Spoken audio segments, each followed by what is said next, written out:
de mi corazón.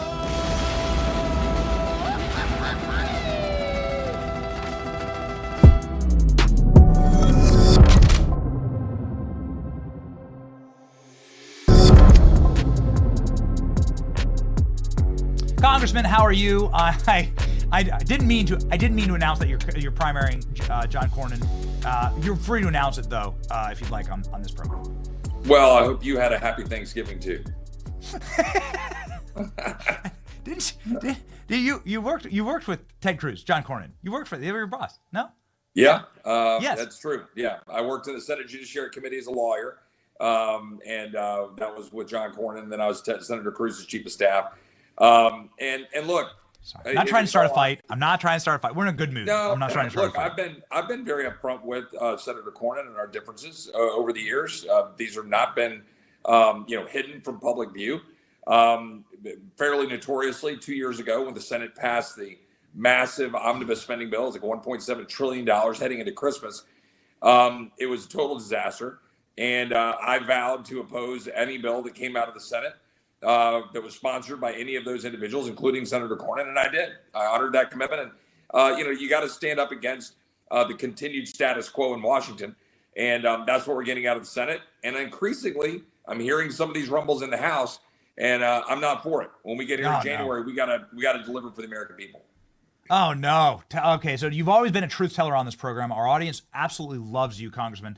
You've always come on this program, and you've said, here's the brass tacks. Here's what's actually happening. And we've heard a lot of saber rattling, right? A lot of drum beating. We're gonna fix American elections. We're going to fix the border. You're telling me some of this stuff is on ice. Can you give me sort of a landscape view of where the House is right now? What can we expect to be accomplished in the first year? Well, we have to deliver, right? So failure is not an option here. I think it's going to be how we get that done. I mean, right now, what you're seeing, let me just give you an example. Please. We've been back in 2 weeks between the election and Thanksgiving, and now we come back and we vote tonight. In that time, I'm being told that we're going to be forced to consider basically $115 billion disaster supplemental package. Now, some of that is going to people who are obviously hurting in North Carolina and parts of the Southeast. But in my view, you have to pay for these things. You got to figure out financially what you're going to do. Yeah. We just passed a $200 billion Social Security bill that will steal money from Social Security taxpayers, redistribute it to other people. $200 billion. This would be $300 billion in the form of 2 months unpaid for. In other words, business as usual. What I'm trying to tell people and warn people, when we come back in January, we can't just keep doing the same thing. So you can't just renew the tax cuts and not have spending cuts, or you're going to get bigger deficits. You can't just do the same thing with the border, which we're already being told by some, oh, no. We can only deport a few people, just certain criminals, right, that we can deport. Hold on. We had all these people released into the United States. They're using social welfare programs. They are a massive expense to communities, like communities in Texas. We should be removing all of the people who are unlawfully put into the United States. I know that's difficult. I know that we got to do it. Tom Homan talks about it, but you already have members of the House that are backpedaling, going on national news saying, well, we can't do that. I'm just telling you, when the rubber meets the road, there's going to be some fireworks if we don't find a way as a Republican conference to get in a room and figure all this out. And that's what I'm calling for now in December. Let's get a roadmap and let's go deliver in January. Man, if the House doesn't deliver on mass deportations, we regularly play this clip it's 8 years old now. And it's of Paul Ryan saying he's going to build the wall.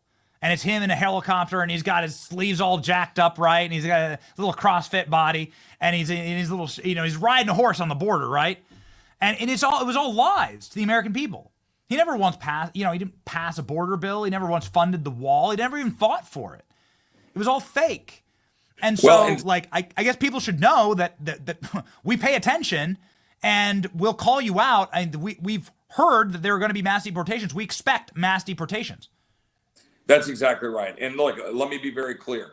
I'm not saying this about any one individual. I'm not talking about the speaker. I've had good conversations with Speaker Johnson about what we're doing and what we're trying to do. What I'm saying is we have a Republican conference that is not committed fully to doing what the president campaigned on, and that they grabbed his coattails to be dragged across the line to get a razor-thin majority, which the House would have lost but for President Trump's coattails.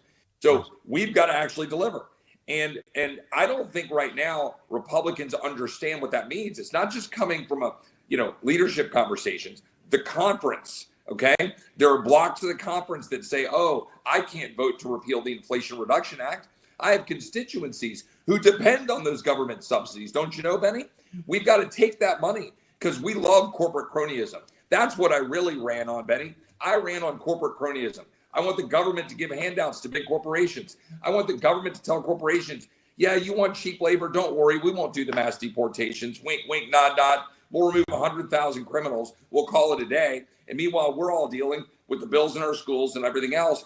And we haven't done what we need to do to clean out the entire system. That's why I supported RFK. That's why I support people who want to blow this system up, right? Start back over. Go back to the founding principles. But if I hear one more Republican tell me that I've got to just get in line to be a team player, I don't want to be a part of a team of losers. I want to be on a team that wants to win and deliver for the American people, and that's what we need to do. Can you tell me about voter integrity, please? Like, can we do federal voter ID? This is clearly within the purview of Congress to do simple voter ID. And here's the polling on it, Congressman. It is a 90-10 issue. Yeah. A 90-10 issue. Not even mass deportations, I think, would be close to as popular as this single issue. And it would solve so many problems. Is it even proposed, Congressman? Yeah, sure. Well, it kind of depends on what you mean when you define voter ID. So let's go back to the SAVE Act, which was my bill that I introduced last spring.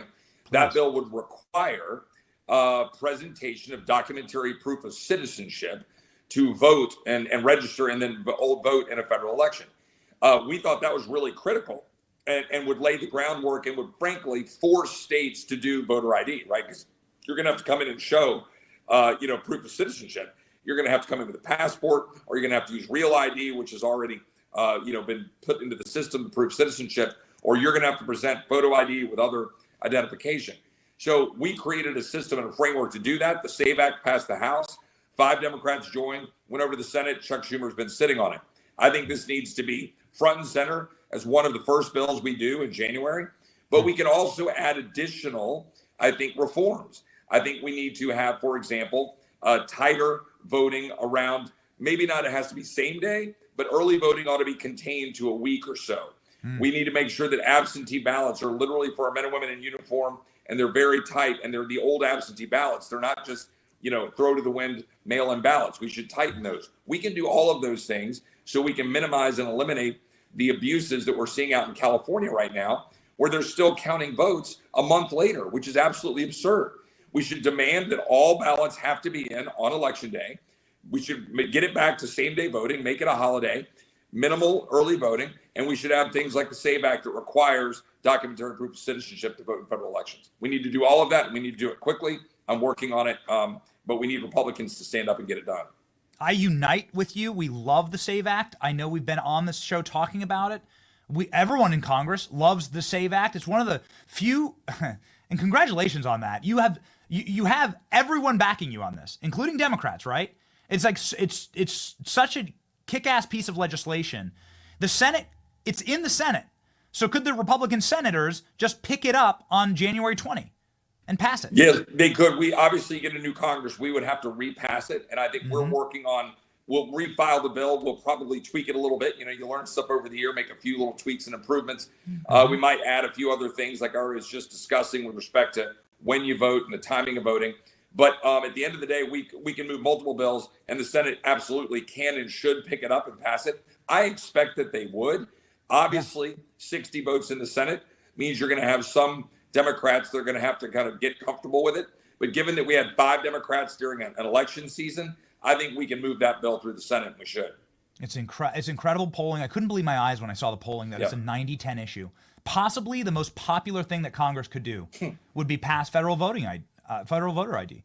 These are the kind of things, Benny, that if we can't do that, then the Republican Party will be on the ash heap of history, right? If we can't do that, if we can't deliver on border security, give President Trump what he needs to secure the border, make sure that we do reconciliation the right way, leave money in the people's pockets, but be responsible, make sure we drive deficits down and get rid of these deficit spending. Like, it's not enough just for Elon and Vivek to do Doge. I'm for it.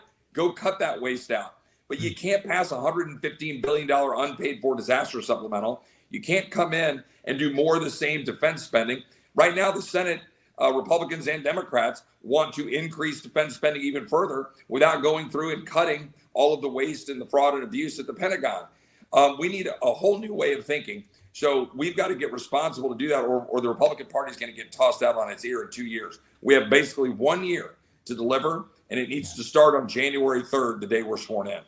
Heck yes. Okay, so really quick, I know we're up against a hard out. You name dropped Doge. You have been the hawk on federal spending. I'm not sure if you're communicating directly with Elon or Vivek. I know you know them. Where would you start? Can you give just a really quick roadmap here for Doge? Yeah, well, first of all, I'm not going to talk about private conversation, but obviously we've got lots of conversations going on broadly. And look, I think they're doing a lot of good work gathering in information. Frankly, you can do a lot of crowdsourcing is stupid. But look, I think what you've got to do is you've got to go in and find very directly the obvious programs and waste that you can cut on day one and just eliminate them. Just start showing that you can shrink that federal bureaucracy. Because if you do that, then you can have the real conversations on mandatory spending, Social Security, Medicare reforms, getting healthcare prices down. Those are harder and more complicated. But if you go in and you just lay waste to the federal bureaucracy, fire half the bureaucrats on day one, get rid of a whole bunch of the unnecessary laws, boom, get in there and go cutting out all of the way. Like, let me give you an example. Right now, we've got money we're still spending for out of FEMA, money for funerals for COVID in California and around the country. We're literally paying for funerals. I mean, you can't make this up. There's still a COVID line. We still have a line for Katrina in current FEMA disaster funding bills.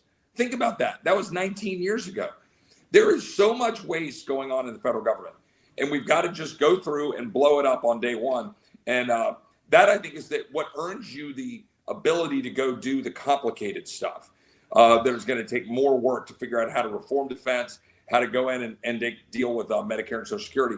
And if you want to drive healthcare prices down, we need health savings accounts that are fully in the control of human, citizens, not corporations. Take the money out of the corporations' hands, take the money out of the government hands, give it to people, and let them use it with doctors. That's the number one way we can drive health prices down for Americans and save money with Medicare and Medicaid. There it is right here, the full endorsement of Doge by the great Chip Royless. Click on that account. Let's make sure we get the great congressman from Texas. We need as many followers as possible to flow into the patriots that defend us and protect us in Congress. Final question, are you in favor of Kash Patel as FBI director, Congressman? Of course. Yeah, we need disruptors. We need somebody to go in the FBI. And I say that as a former federal prosecutor. I want an FBI and a lot of great agents that I work with, but there's a lot of agents who need their butts kicked. And we need somebody there who's going to go in and be unafraid at the Department of Justice and, with Pam Bondi and obviously now with Kash at FBI, but across the entirety of all this stuff, RFK and HHS, Heg Seth over at the Pentagon, all of the people in this town, they're wigging out because they're like, well, these guys, they don't know how it works yet. That's why we love them. They want to come in with an eye from the American people and disrupt this town. Yes, and I think there's no place better to start than the FBI, quite frankly. Yep. Yes. Thank you so much, Congressman, for your fight. Godspeed. Thanks, Benny. God bless.